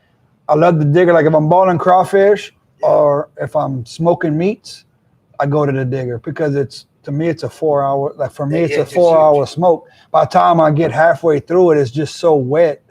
It takes me 2 butane lighters to keep it going just because it's. But that's what I buy. Like if I know I'm cooking and smoking at home, I know if I'm cooking and smoking at home, I go with LFD, Canonier, just something big like that. Because otherwise, my wife will be like, "You didn't smoke 3 cigars." No, I only had one. I said, what's the Just one Digger. I mean, So- it's 8 foot long. I would say that. Well, I thought we were going to transition from this. So Because I mean, like, we have to talk about the elephant in the room. Okay. We're all going to be hit by this. What's the elephant in the room? The elephant in the room is he's talking about like when I was also talking about too, when you fall in love with something and then it becomes obsolete because you can't get to it. So you're going to fall in love with something and then they're going to be like, well, we can't get it. And like in today's society right now with all the crap with trying to end this pandemic and then the government's like, no, we control you through that way. And then they go back to, now, you know, you guys can't stop the trucks from going, everything. That's how everyone gets all their food and stuff. And they're like, well, then end the pandemic. And they're like, no. So we're at a standoff. Yeah. And now we're sitting here. We're all talking about these amazing cigars, but they're going to become scarce. And then we're going to start smoking things we don't want to smoke. Factory smokes. like, let's just be honest. It's going to happen. I mean, it's a win. Well, and that's the thing to where you just hope and pray you have a big inventory at home. Because we always clown people we always clown these people that got 700-800 cigars at their house. But one day we're going to sit back and realize and be like, I'm going to Jeff's house because he's got 800 cigars. And I know he's got a few of them I like in there. Because I can't get it from here because you go to a cigar shop and there's 6 boxes left on the shelf and everybody's fighting for them. Well, I'm going to Jeff's house because I can smoke. That's what I tell my wife is I'm a doomsday prepper for cigars. You know. I mean, what are you going to smoke? Good excuse, buddy. What are we going to smoke when the world ends, man? But no, like let's be serious. Like let's just say like cigar shops like this, right? They're going to be able to jack up their prices because they're like, I'm not going to get any more. Man, I got to survive through this, you know, not pandemic, but like to fight off the pandemic, I have to start increasing my prices to where those budget smokes that were like it's an everyday thing is now become like I can't do that right now. Your $6-7 smoke is going to be $15 to $17 even, and then on top of inflation. So you got to remember inflation's involved in this also. So it's kind of like. Well, did you see Biden's new way of mitigating the inflation? All those the stimulus checks that he threw out. So when you file for your taxes, he's taking back the stimulus. Yeah, I know. We have done figured that out because we just did our taxes. And yeah, if you say you got the check, well, you ain't got to say they already know. Well, yeah, we got a paper in the mail. If you don't file it, correct. Wow. If you don't say yes to that little check box, so whatever, they automatically. Are you guys on Twitter? Yes. Yeah, of course. Okay, so speaking of our dear leader, search the hashtag #CrackPipe Biden. I already know what you're talking about. Dude, I haven't been there yet, but awesome. I want to check it. It's awesome. So my buddy Evan out in California, he was the one who got me on Twitter because he kept telling me, dude, I'm telling you, Twitter's your place. Twitter's where you need. All right, well, let's talk about that. It's getting even better. So I searched like the bowels of Twitter just for the lulls. Like I've searched like the communist Twitter. Oh my God, that's crazy. Like there are people who believe the most wackadoo stuff about reality and think down is up and black is white because they're all like, communism is freedom. Earth is flat. You know, like, what are you talking about? No, the ones that I love is my mom literally got this crazy lady on the phone. This is gonna make you laugh. She goes, listen, John, you're about to be a rich person because you're ex-military, so they're going to pay you guys off first. But they got all the gold. Trump's going back into presidency, and he's going to be the president because they never left. He should have won. And so they're telling me not only is your mom a QAnoner? No, she had this lady call me. Oh, and she's like, my mom's like, is this lady crazy? I was like, yes, she's absolutely crazy. Wow. She's like, well, hopefully JFK's still alive. And his yeah. With Elvis and Hitler, I'm sure. No, well, and Elvis Tupac is still alive. They've already proven that.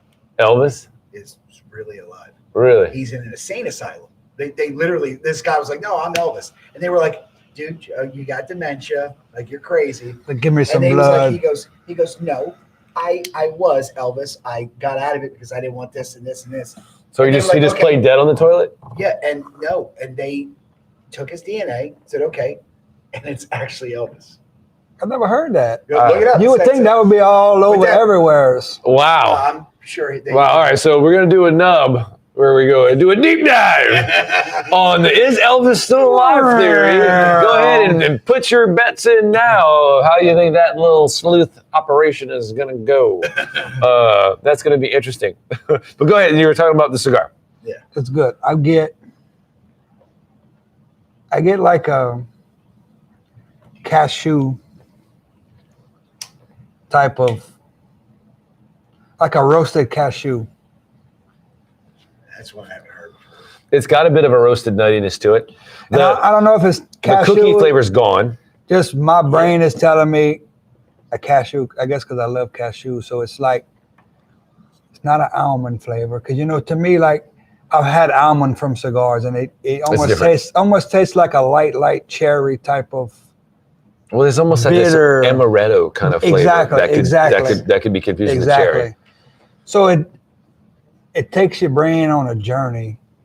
It's kind of like, this is what it is, but what do you think? I know what it is, but what do you think it is?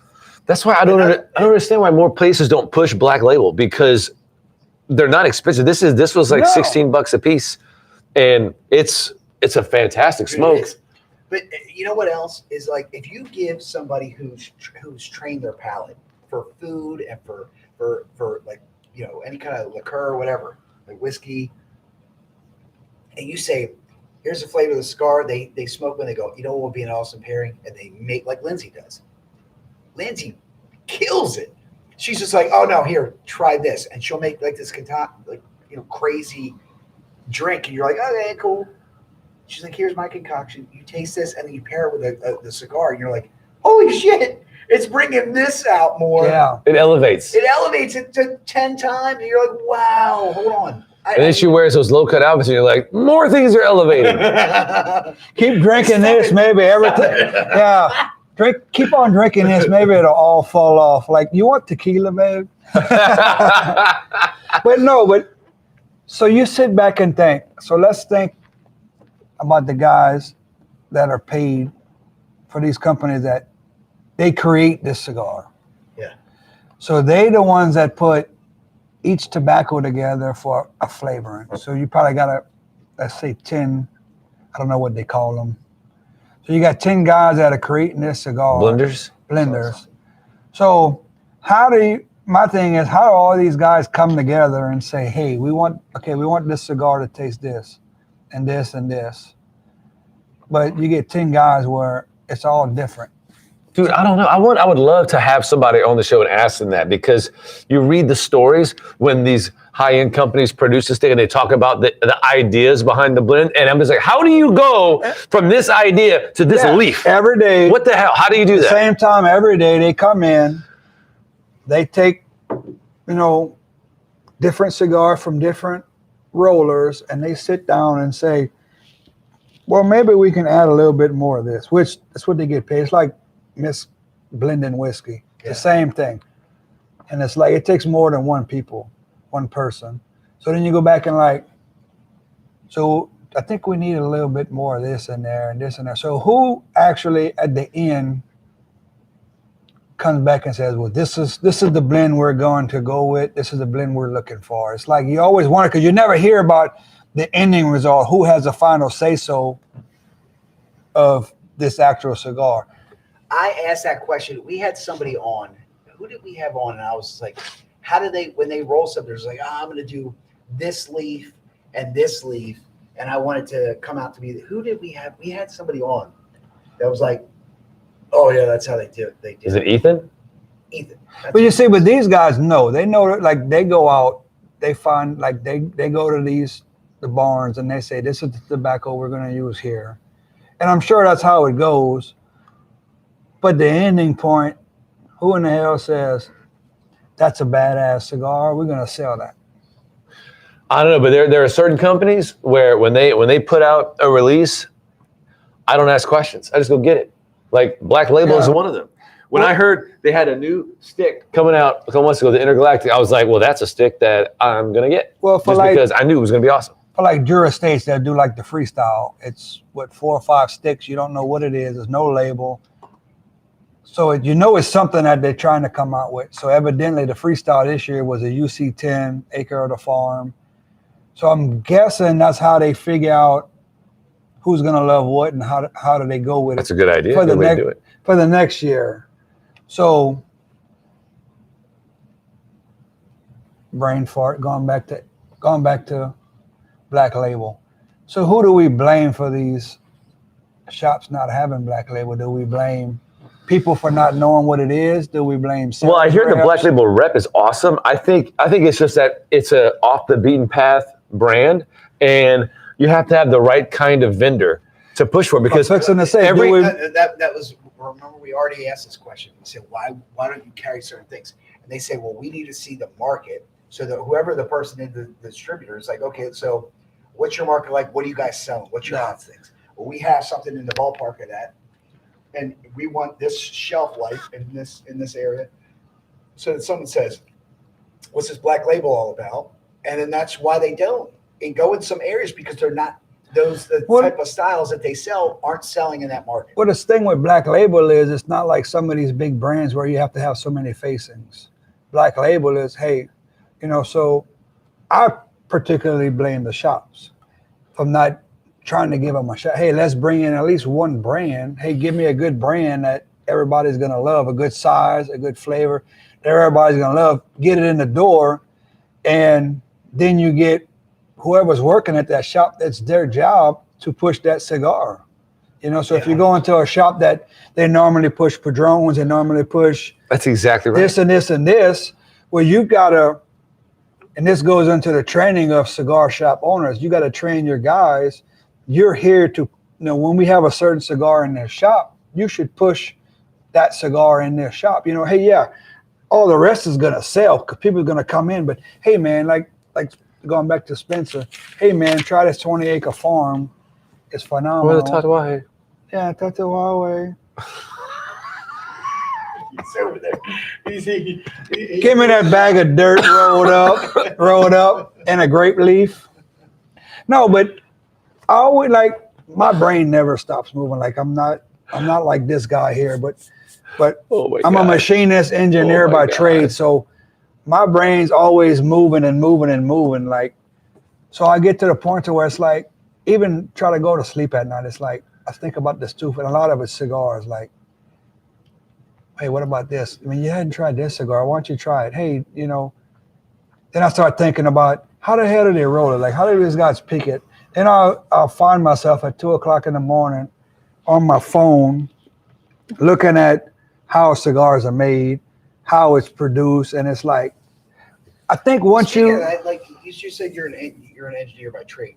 Like, what kind of engineer? I'm not like an actual engineer, but I've done a lot of engine. I don't have a degree in engineering, but I've done a lot of. I'm a machinist. I've been in the office, so I've done a lot of engineering tools and drilling tools. So it's like, it's just crazy. But I want to touch on something that you said earlier about a lot of it's due to the staff not promoting the new stuff there is to sell.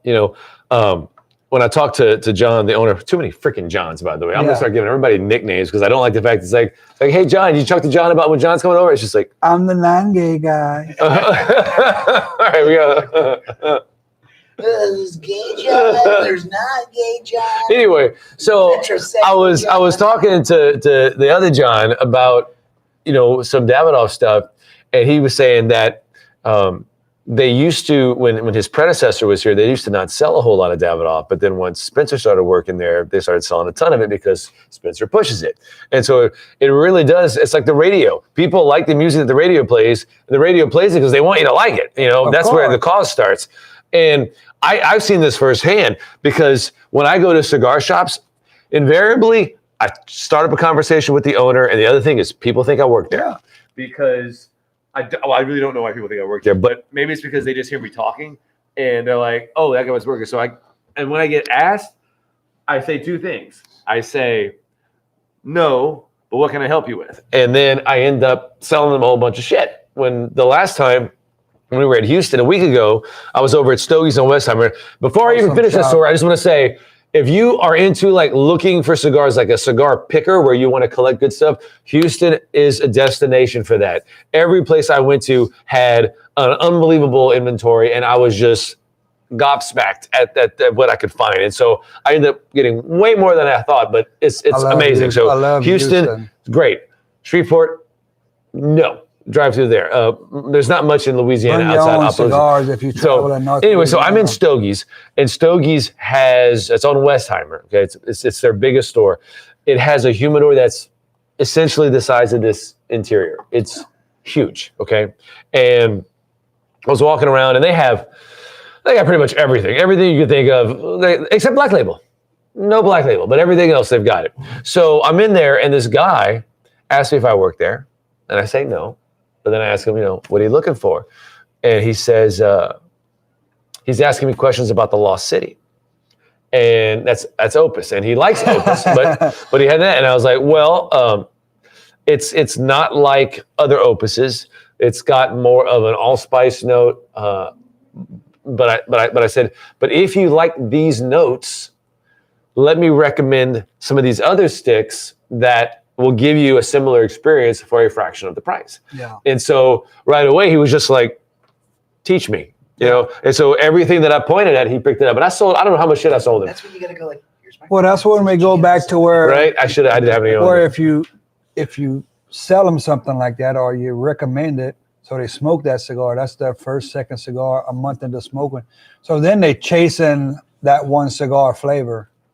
So then they know nothing about anything below it, because they're going to go in wanting that cigar every single time. So then you got to have somebody working there, or somebody like him to say, hey, look, have you tried this? This will give you this fraction of the price. But he told them from the beginning. But you get a lot of people that go in there and they go buy a Padron 26, 23 hours. I've seen it plenty of times. And then next thing you know, all they smoking is Padron. So it's all they know. Because they chasing. That's the whole reason why the premise of our show. Yeah, it's like, look, we're going to try all these things, show you and tell you what they taste like. Go find them out for yourself. Yeah, we do this for you guys. We do because we love you. Okay, and we want you to smoke the good stuff. Well, my thing is work your way from the bottom, work your way to those big selections and those big expensive cigars. Because otherwise, it's going to run you broke. Real quick, real fast, and then you're gonna have no choice. Because if you got a wife like mine, you're gonna have no choice but to smoke factory smokes. Which I don't smoke factory smokes, but for instance, that's Have you ever had one though? Yeah. So I've never smoked a factory smoke. I do not like the cigar. I just don't like the short filler, because you're smoking it and it's just like. First of all, you have to hold it very gently because it'll smash. Like a cigarette, it'll smash. But then when you're smoking, you get those little bits of pieces coming off the end, so you steadily. And I hate that with a cigar. I've tried. So just to tell the viewer who doesn't understand, a short filler is a chopped filler. So rather than have the full leaves that are folded, kind of like origami, think more of a paper shredder. Correct. Yeah. And so it's more like a cigarette. Yeah. So I've tried it all. I've tried punching, small punch. I've tried crown cut, V cut, straight cut. I know guys who like good cigars, but they say factory smokes are quality. Well, like I've smoked Fumas for the longest time, and Fumas is fake Pumas. Forget it. Basically the same thing. But like if I'm cutting the grass, like if I'm going to cut the grass, I've got a box. They're really inexpensive. It's the Brick House Fumas, and if I'm going to cut the grass, which just takes me 45 minutes to an hour, I'm smoking a Fuma just because I know I'm going to tear it up. And I'm not a big Rocky Patel fan, but Rocky Patel's a good fishing, hunting, golf, smoke. Because smoking an edge. Well, see, when I'm having my yard done, I don't know, I'll still smoke a Plasencia, because I still enjoy it if he's not mowing too close to me. I'm like, you go over there. It depends how I'm feeling. Sometimes I'll get a Churchill, like a UC Churchill. It just all depends, but I got a freaking zero turn. So if you're trying to smoke a cigar and a zero turn, you would just be making left hand. Whatever you it's gonna be making left hand turns or right hand turns. If you try to keep it in your mouth as it gets closer, you're like, I can't see it. Then you're trying to cut your grass and it's like, God dang it. Your wife would say, were you having a stroke? Why are you So cutting nah, babe, let's smoke a cigar. So by the time you're done, halfway through the cigar, you're aggravated with it. It's like you come to my house and it's probably like piles of, after I cut the grass, it's like piles of. So I know you're on social media, but are you active in like cigar groups? Yes. Okay. So what is your take on people who, number one, post pictures of their Cuban cigars and ask if they're real or fake? And number two, people who post pictures of dog shit cigars and they're all like, I just came from my local shop. How did I do? And I'm like, not well. Shitty. My thing is, like, sometimes I'll direct message them. Like, do you want me to tell you really, or do you want me to lie to you? Because I can do both. Did they ever say, lie to me? Go ahead. No, it's so you figure out what kind of cigar smoker they are. So I call it intermediate and, rookie. And so if they don't know no better, and if you say something on the post, Let's get something straight. There are people out there who are acid smokers. They smoke those damn cigars, and it's one of the top sellers. Sweets is probably any sweet. What did Johnny call them? The sugar canes. Sugar canes. But that's the thing. Like that's your smoke. That's what you into. That's what you smoke. We have a question from a viewer. About time. John is supposed to be my on the spot guy. He missed it. Okay, so our question is we have to answer this as a panel, all right? Because we have 2 of 3 guys who really know cigars here. Oh, It's just fucked up, man. no. All right, so the question from Lindsay, how you doing? Hope you're enjoying your Valentine's party with Hammy. I have a friend miss you. I was looking, his cousin misses you. What parts of you? Dude, you're gonna give me a shit's creek. He says he loves your bouncy personality. He loves when you go shake it up. Right? So she says, I have a friend who's looking to buy for her novice husband. What 3 under 10 and 3 under 20 would you recommend? Well, first off, this isn't Applebee's. Exactly. All right, 3 under 10. 2 for 20. 3 sticks for under 20. What do y'all think? You probably say the underground. 3 sticks for under 20. No, I'm not even gonna go with underground because What's the novice? Undercrown's hovering at over $10. well, no, After tax. Oh. yeah, but I would say a Nica Rustica So flavored. flavored. Okay. Nica Rustica. Are we saying under $10 range, right? Yeah, right now. The first is 3 sticks for under 10, then we're going to go 3 for under 20. Okay. Nica Rustica. I'd probably go with a Charter Oak The Connecticut or the Maduro? Maduro. Okay, all right. Just because to me, Maduro has Good call, the Charter Oak. Good call. Connecticut's too mild. And then I'd probably say like a 3,000, Padron 3,000. Oh, wow. Okay, so I'm going to low-key judge you for putting a flavored cigar in there, just because why would you do that? But your other 2 choices, dead on balls. Wait, I hate to tell you, but all cigars are flavored. Well, Nica Russa, Can we unplug your camera? no, Nica Russa is not infused. It's not infused? No. That's the most oily. It's a smoke bomb, man. Oh, okay. I thought that was Thick, it. oily wrapper. Okay. Slow grade legally. All right. Okay. So I think I would say if we're not going just straight Connecticut's for a first timer, because generally I tell people Perdomo Champagne Connecticut, Yeah. Rocky Patel 99, Monte Cristo White. If you're going just like easy peasy. Double Chateau. You didn't even mention our first cigar that we Oh, had more hits on. The Villiger Cream. The Villiger Dude, Cream. that Come thing on, is bro. the creamiest. That's the It is the creamiest best cigar cigar. I've ever smoked Thank in my you. life. And I Villiger tell you Cream's what, on yeah, point. How do you not even put that Of in? course. it's awesome. It's just good. But that's just my palate, though. So then you would. Yeah, you also got to feel out people's palates and stuff like that.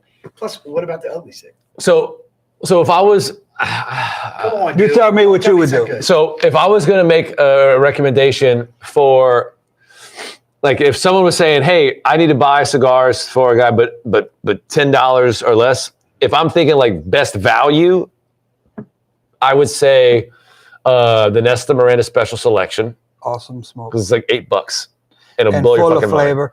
The bad part about that part is, so then they're going to compare that to every other Connecticut, and they're going to be like, "What the hell are you giving me here?" dude?" Yeah, yeah. Obviously, if you're a total novice, you won't like the Special Selection. It's too much.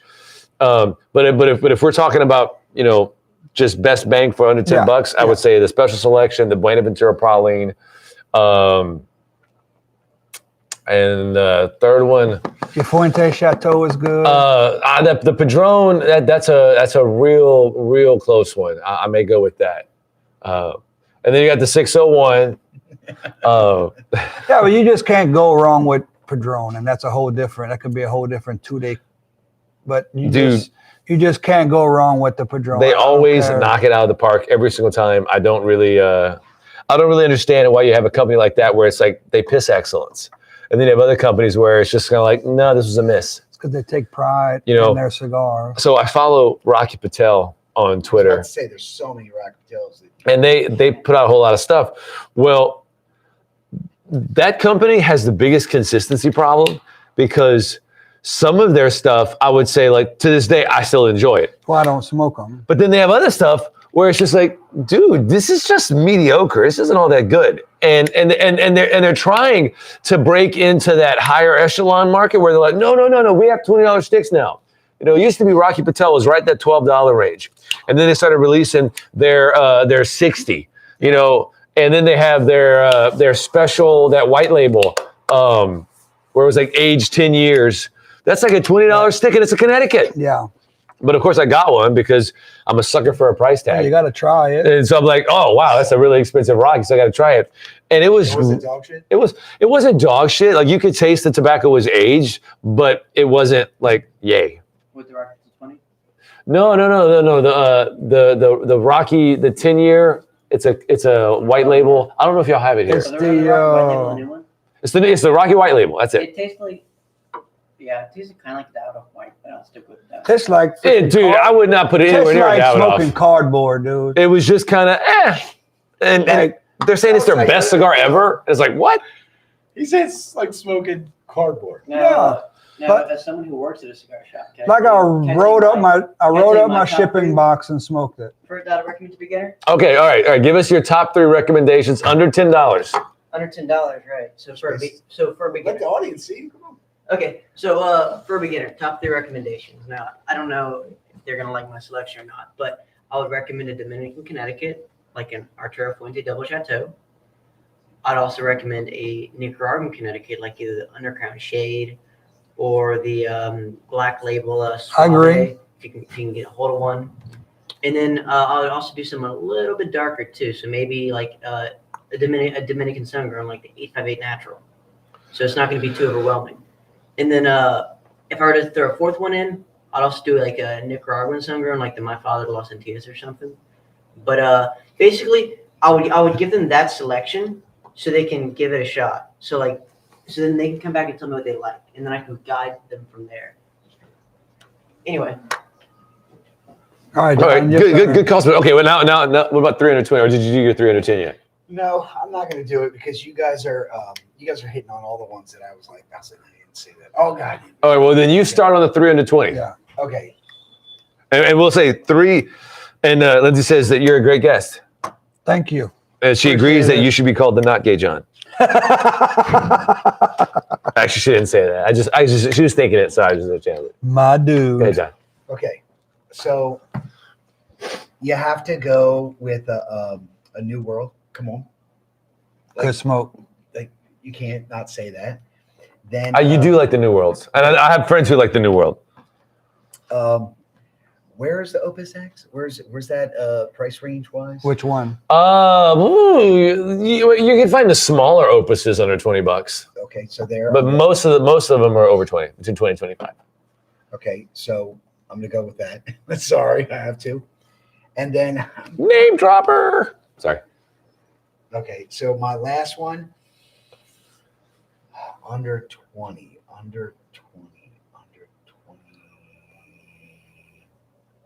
No, I'm not putting that on there. I don't know, those two right now.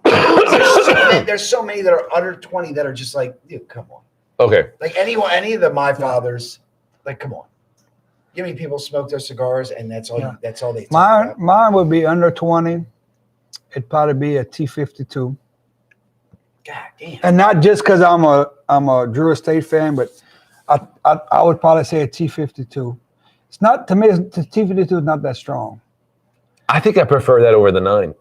I do too. I'm a T52 guy. My second choice would probably be, what's it that? And you're gonna probably love this one. What's the Anniversario? What does that run? Sorry? Yeah, Oh, at least 20. 20. So you're looking at 20 for the little perfecto. So So that's I- like 25 for a boost. So I would go with that at a 20 and below, because that's a Davidoff cigar that I would smoke. It's good. And my third one, I don't know.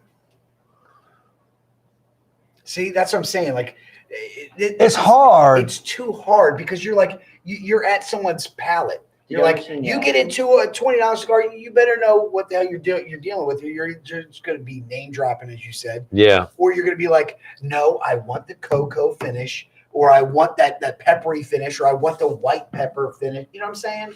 So that's more about palate. Hold that for a second. Did you name any Ashton's? Because But that's what I was thinking. The You can fill VSG. that list with 3 Ooh. Ashtons. Ashton Cabinet for the Connecticut, Ashton Symmetry, Sungrown, and Ashton Maduro for Maduro. That is true. Under $20. That is true. Well, I That is said true. Maduro and they frowned at me, so Whoa, not I this would've- guy, not this guy. I'm all about It's just the mustache. yeah. Well, for somebody new, I guess Connecticut, but it's kind of like, But you know that Ashton Maduro is like one of the mildest Maduros out there. Like it's milder than a lot of like Connecticut. well, All right. I find Padron Maduros are not as harsh. Like, I don't know why, but it's like, So let me do my 3 at $20 or Go ahead. less, between 10 and 20. Okay. Mr. I would say number 1, the Andalusian Bull. Oh my God, I yes, totally bro, forgot dude. about that. Me too. Um, If you can find, well, I wouldn't even put that in there because you can't find it. I know where I can find it. Well, I can argue. bitch. Hey, not to cut it off. Have you seen the new thing now with the Andalusian bulls? The biggest discussion is they do not come in bundles.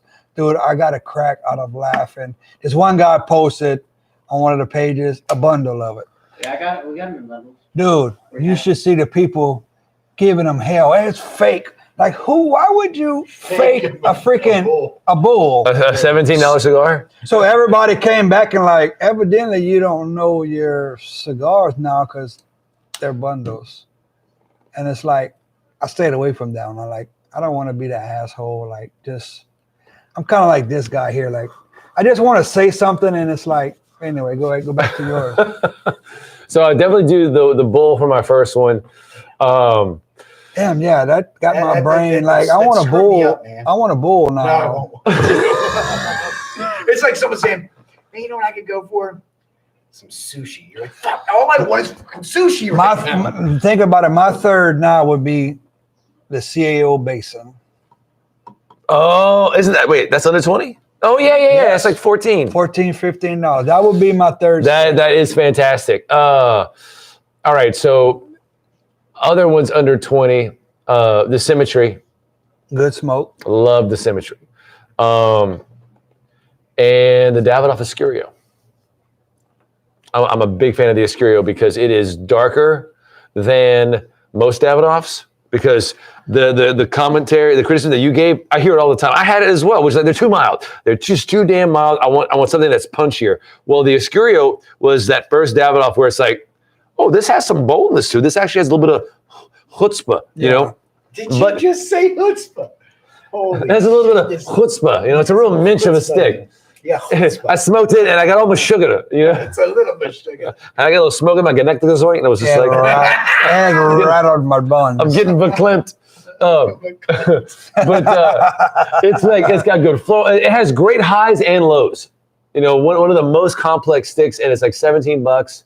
It's it's awesome. So that would be my 3. How about the Julius Caesar? You got what's that? How about the Caesar and the Maximus? Oh, see, so the Julius Caesar was in my There's so contention for many it, of them though. but it's just like I think I'd smoke an Escuria over a Caesar. Although to be fair, you can get like the big Julius Caesar for like $18, and you won't get an Escuria that's that size. Yeah. It's going to be smaller. See, That's something to be said about. That's the frown about it. There's just so many good cigars in that $12 to $19-20 range. Like Yeah. that's the thing. Like you go from 10 to 15, and it's a whole different Wasn't that animal. question for beginners? Too? Yeah, we kind of got a little derailed just because we got excited. So I wouldn't do a Davidoff for beginners. You've totally sold my friends Davidoffs who have never had cigars before. To me, but then the bad thing about Davidoff is Chris, you get somebody in there that's What did Chris say? a new. he said, I'm digging this episode. Good quality talk, guys. And John. I met the other John. I like the new John. I want to drink bourbon with this guy. Fuck you! Emotional damage. That's my dude. Score. Okay, so I'm nubbed. John's nubbed. John's like super nubbed. I'm nubbed. Okay, I'm nubby. Are we ready to give some final thoughts Yeah. on both the stick and the booze? Who wants to go first? I'm going first. Okay. Okay. So this cigar is going to take you on an experience, but it's also going to keep its flavor the entire time. So that dark, rich chocolate we're talking about, you get that through the whole cigar. There's a reason why I kept relighting it. Yeah, me too. Literally took it to where it's burning my tongue to soft roll. This is called taking your cigar to Korea because it's about the size of their average dick. Cigar gods would love me. I'm gonna light it again. Yeah, I did. Look, It's just good. literally, my And typically, I wouldn't come in here and just buy one of these. Like now, I'm probably gonna have like 5 or 6 of them in my. Well, drawer. a little insider baseball. These are limited release, so it's good to have some in your collection. But you know what? It was odd that our pairing went so well with this. It really enriched all the flavor notes in the cigar, and that doesn't normally happen. Yeah. Like sometimes you'll get something you're like, it's. I knew we were drinking a rye before I went in there, John. Okay. Well, then it works. So the pairing between this barrel that you can only get with this guy. Isn't it a lot harder when you have like facial hair? You don't like, oh. Yeah, so I don't want to burn my damn. You know what I mean? That's why I don't keep the top. Yeah, that's why I don't keep my. Oh, Murray took some damage before on a cigar. Not gonna lie, I burned him. Yeah, before. so I keep mine trimmed for that. Hey, you reason. got like a crew cut on your mustache. Well, no, that was the guy who just did mine. Did he line you up? Hey, line you up. I was like, hey, buddy, like you're up in my nose. He's like, well, your nose hairs are really long too. I'm like, God damn He it. starts sneezing on his ass. All right, anyway, continue on your final thoughts. So no, I just think this pairing really brings out all the flavor. And this cigar will take you on that experience where it's giving you ups and downs. And Black Labels, like you said, spot on. They're underrated. Yeah. 100% underrated. And I think they're really limiting the audience because of their label. And I think if they just change up the label just a little bit, it's cool. I like some of the labels, but I mean, like, dude, it's a niche thing. If you broaden that thing up with this cigar, dude, you'll sell to more people. Okay. I'll fix it. What about the whiskey? Amazing. I already said, like, I was like, oh my God, I didn't expect this. Appreciate it. You know what I mean? You don't expect some things. I'm not the biggest rye fan, but I agree. Yeah. I love like, it. It's good stuff. It caught me off guard a little bit because I was like, oh yeah. Like we've had other people's stuff and we're just like, oh, this is amazing to their face. And then we're like, no, it's not really good. Wait till I walk out the back door. No. But I'm being serious when I say this. This is, it has a little bite on it. And what I got, I'm like you guys. I'm not a rye guy. I don't like spicy.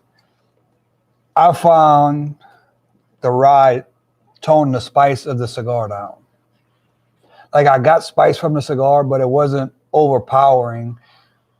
I got more spice from the rye than I did the cigar. Yeah. And it's two different spices. So I don't know if they kind of contradicted each other, but but I find, because I like we were talking about, I like a white pepper spice, and to me, rye just gets you that punching spice, but that's coming from a single malt guy, Irish whiskey guy. So, Right. Yeah. but I got a funny story. like I'd have never paired these two together, just because, like I said, I don't ever pair a rye whiskey with a spicy cigar, just because to me it gets overpowering, and this cigar didn't. Like I would never smoke a rye with an undercrown. It'd just be too much. But like I said, it's kind of like cigar. I put my love and my passion for making whiskey is just. Well, I enjoyed the pairing thoroughly. Yeah, I thought the rye had a great balance of spice and sweetness, and the cigar. I love the, one of the things that Ethan told me about Black Label, which has really resonated with me, is that they make sure they always use premium tobacco. They use just quality tobacco, and you can taste it in every cigar you have from there. It's like, oh, this is just good tobacco. And I like how this one is kind of a no-nonsense, hardcore, intense Maduro, but yet it still has a nice journey to it. It evolves. You have this really great cookie first third that kind of tapers off, and then by the final third, it's more like just harsh, intense chocolate espresso notes, and it's roasty, and it's just. But it almost awesome. took you into like a culinary world type of thing, where it's you're waiting for this, but then it didn't bring it. It brought something else you wasn't expecting, and then you're trying to figure out what this is, and when you figure it out, bam, here comes something else behind it. So it's one of those cigars to where it never stops. Just because your brain thinks it's stopping, it's not. It moves on to something else different. There's restaurants in New Orleans that they do the same thing. You're like, oh, I'm going to get this because I love this kind of pasta. And then they add just a little something different. You're like, whoa, Yeah. expect that? Like, Very are different. you serious? Like, this makes it better. Like, why isn't everyone doing this? It's a little tweak that they put on things, So, like you were talking about earlier, so many people can make their own whiskey, but everyone makes it a little different. Correct. Their ingredients are a little bit different, and that's why they do it. You know what I mean? Because that's what they're bringing to. Like, if it just had a little bit of more of this, it would be better. So, Correct. So you want to assign numbers, or are we not doing that? we have to do that. Well, I mean, go for So it. I'm going for it. I'm going to say 89. 89. What about you, John? You know, like our Yeah. number scale. Okay, so Yeah. I'm going to go 89. I'd be in that 89, 90, somewhere right there, because it's damn good smoke. Like, That's exactly where I would be. I'm getting better. I don't know if I'd put it over 90. no, it's not a. I don't think I would do that, because where I am, I mean, Cigar Aficionado would probably rate this a 3,000, because Cigar Aficionado, they've inflated their scores so but much. Who goes But off for that? me, to be like a 90 plus, that's very, very hard to do. And so most cigars look good. But for this, to be as good as it was and as rich as it was, I have no problem putting it between 88 and 90, because it's in that It's good. it's an elite stick. It's really awesome. And then not an overpriced stick.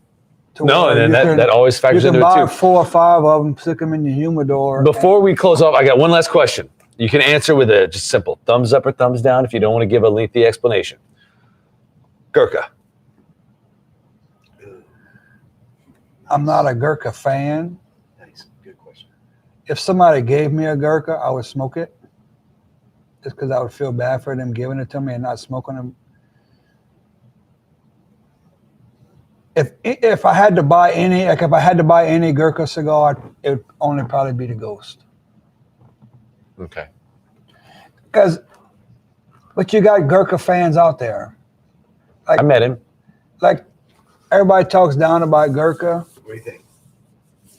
Thumbs up, thumbs down. So you're saying you wouldn't go? I wouldn't go and buy one. You wouldn't. No, I gave it a thumbs down. I wouldn't go buy one. I don't know. Well, I've only smoked one Gurkha.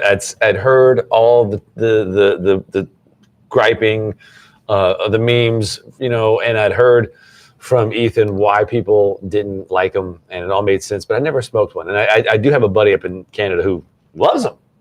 Some people do. And so I was like, I was in Tennessee, and they had a pretty big Gurkha selection, and they had one where it was like, this is aged 15 years and blah blah Oh, blah. you got feel dirty. There. And so I was like, oh well, all right, you're saying this is your silver tuna, so I went and picked it up, and like I could definitely tell the tobacco was aged. It had that aged flavor to it, but it was just not great though. Yeah. I threw it out. I couldn't finish it. It was just. It's something to keep in mind as well. Well, I've had a few of them. Whenever a cigar says aged, little caveat, it doesn't mean everything in there is aged 15 years. It just means that there's some tobacco. You can make like a tiny little stem or something. Well, This seed that was sticking in there, it's from 1970. It's just, well, the thing about it is, if you want to, you're chasing flavor in a cigar, you're not going to get it from Gurkha. You smoke a Gurkha just to smoke it. And I think the closing thought I want to give is what you just said. It's about chasing flavor. Not every person who smokes a cigar has that mentality of like, I'm seeking this flavor destination. Some people, they just want to smoke something. They just want to have Some something people burning. can't even get flavor out of it. And they don't have the palate to be able to discern those flavors, to be able to say, this is the direction I want to go. But like, when you are a person who experiences that, it forever changes you. Because I can say when I'm going to cigar shops to look for something, I'm on a mission. I'm searching for something, and that really motivates what I buy, what I'm willing to spend, and how I view my collection. So I think it's a great way to put it. I want to thank you for coming on the show. I hope you had a good time.